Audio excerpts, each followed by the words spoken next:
Hello guys, uh, my name is Mohsin Ahmed. And my name is Kuljit. We are the second year MBBS student at GMC Doda. And in this video, we are going to talk about the strategy to clear NEET in last 15 days. To revise how to revise the in the last 15 days. तो हम start करते हैं subject biology से।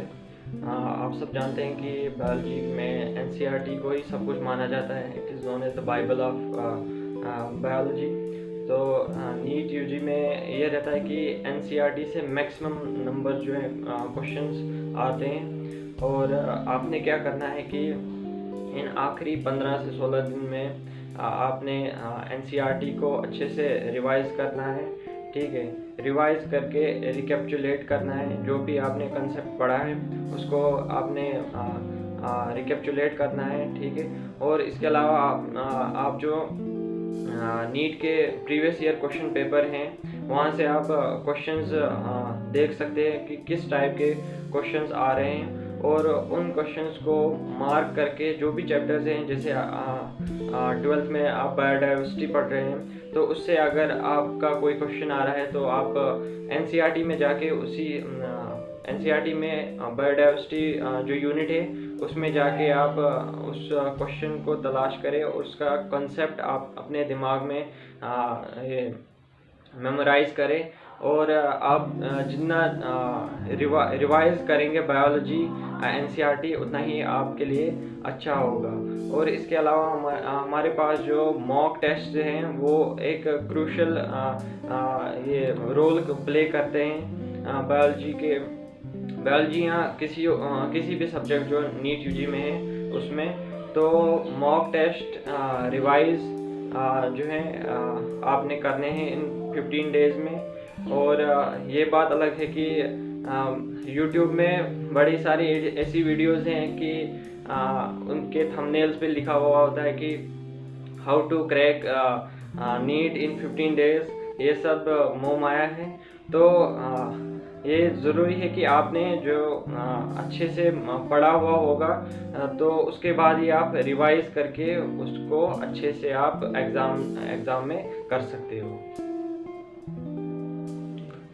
जैसे कि अब तक मोहसिन भाई ने आपको बोला कि आपको जो है बायोलॉजी को किस तरह से अप्रोच करना है। अब मैं आपको बताऊंगा कि आपको जो है केमिस्ट्री को जो है किस तरह से अप्रोच करना है इन लास्ट 15 डेज़ में।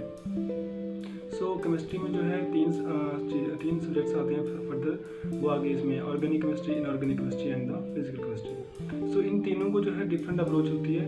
जैसे कि इनऑर्गेनिक केमिस्ट्री जो है उसको आपने जो है बायोलॉजी की तरह ही रखना है। उसको जो है मैक्सिमम टाइम एनसीईआरटी से ही पढ़ना है। एनसीईआरटी से ही क्वेश्चन उसमें आते हैं। जैसे उसमें डिफरेंट ब्लॉक्स होते हैं, एसपी डीएफ ब्लॉक्स। तो क्या होता है कि जैसे उनमें एक्सेप्शंस जो दी होती हैं वो एक्सेप्शंस ही जो है क्वेश्चन बन के आपके नीट यूजी पेपर में आ जाती है।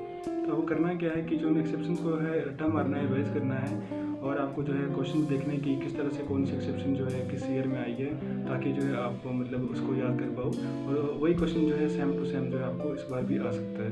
फिर आती है बात इसमें जो है ऑर्गेनिक केमिस्ट्री की। तो ऑर्गेनिक केमिस्ट्री में क्या होता है कि जो मैक्सिमम क्वेश्चन होते हैं वो क्या आते हैं कि जो है प्रोडक्ट फॉर्मेशन क्या है, उसमें जो इंटरमीडिएट क्या था उसमें रिएक्शन में, तो आपको रिएक्शन को याद करना है और उसका प्रोडक्ट जो है वो देखना है कि किस तरह से इसका कौन सा प्रोडक्ट आ रहा है, कौन सा नहीं आ रहा है। तो आपको क्या करना है कि एक जो है शॉर्ट कॉपी आप बना सकते हो जिसमें आपको जो है डिफरेंट रिएक्शंस लिखनी है, उनके प्रोडक्ट्स लिखने हैं, और उनको जो है बार बार देखना है, बार बार रिवाइज करना है एग्जाम्पल के साथ, ताकि जो है वो क्वेश्चन अगर आपको आता है उस तरह का जो मैकेनिज्म या कोई जो है कोई क्वेश्चन आपको आता है नीट यूजी पेपर में, तो आप उसको देख पाओ कि जो है ये क्वेश्चन में क्या प्रोडक्ट बन सकता है, कौन सा उसका ऑप्शन जो है वो सही हो सकता है। इसके अलावा जो इसमें ये एलिमिनेशन जो मेथड होता है वो उसमें जो है इंपॉर्टेंट है। लाइक अगर 4 ऑप्शन आ रहे हैं, बेंजीन बनी है और आपको जो है डिफरेंट ग्रुप्स दिख रहे हैं, तो आपको एलिमिनेशन आना चाहिए कि ये प्रोडक्ट्स का आंसर्स का हो सकता है नहीं हो सकता है। इस तरह से जो है आपको एक अप्रोच करनी है जो है ऑर्गेनिक केमिस्ट्री के लिए। उसके अलावा ऑर्गेनिक केमिस्ट्री को आपको एनसीईआरटी से पढ़ना है। एनसीईआरटी जो है वो उसके लिए अच्छी बुक है। उसके बाद जो है आती है हमारे पास फिजिकल केमिस्ट्री। तो फिजिकल केमिस्ट्री में जो है क्या होता है कि इसके लिए आपको प्रैक्टिस करनी है न्यूमेरिकल्स की सबसे पहले, क्योंकि जो है इसमें जो क्वेश्चन होते हैं वो न्यूमेरिकल बेस्ड होते हैं। और जो क्या होता है कि इसमें बुक्स आती हैं, जैसे कि नरेंद्र अवस्थी की बुक होती है, और भी जो है डिफरेंट बुक्स आपके पास हो सकती हैं जो आपने ऑलरेडी ली होंगी। तो क्या करना है कि आपको जो है उन बुक्स को जो क्वेश्चन हैं आपने सॉल्व किए होंगे, जो आप सॉल्व कर रहे हो उनको आपको देखना है, और आपको जो है फार्मूलाज को रटना है थोड़ा बहुत, क्योंकि अगर कोई सिंपल क्वेश्चन आता है तो एटलीस्ट वो आप कर पाओ। तो बाकी आपको जो है इसमें प्रैक्टिस करते रहनी है न्यूमेरिकल्स की, और बाकी मॉक टेस्ट आपको देते रहने। सो ये हो गया अबाउट केमिस्ट्री के बाद। तो केमिस्ट्री के बाद आती है हमारे पास फिज़िक्स।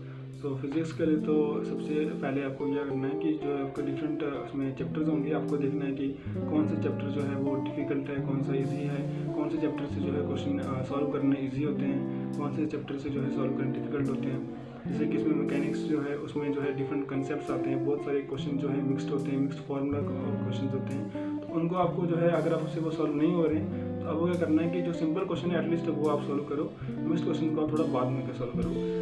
तो अभी तो आपके पास 15 डेज बचे हैं, तो आपको क्या करना है कि मैक्सिमम जो हमने ऑलरेडी पढ़ लिया है उसी को रिवाइज करना है। जो अपने फार्मूलाज पे क्वेश्चन किए हैं उन्हीं को देखना है अच्छे से, उन्हीं के क्वेश्चन उनको सॉल्व करना है। उसके अलावा आपको क्या करना है कि जो इसमें आपको जो है मॉक टेस्ट दोगे उसमें जो क्वेश्चंस आपको आते हैं उनको देखना है कि वो क्वेश्चन जो है कैसे आ रहे हैं, आपको आपसे सॉल्व हो पा रहे हैं नहीं पा रहे हैं।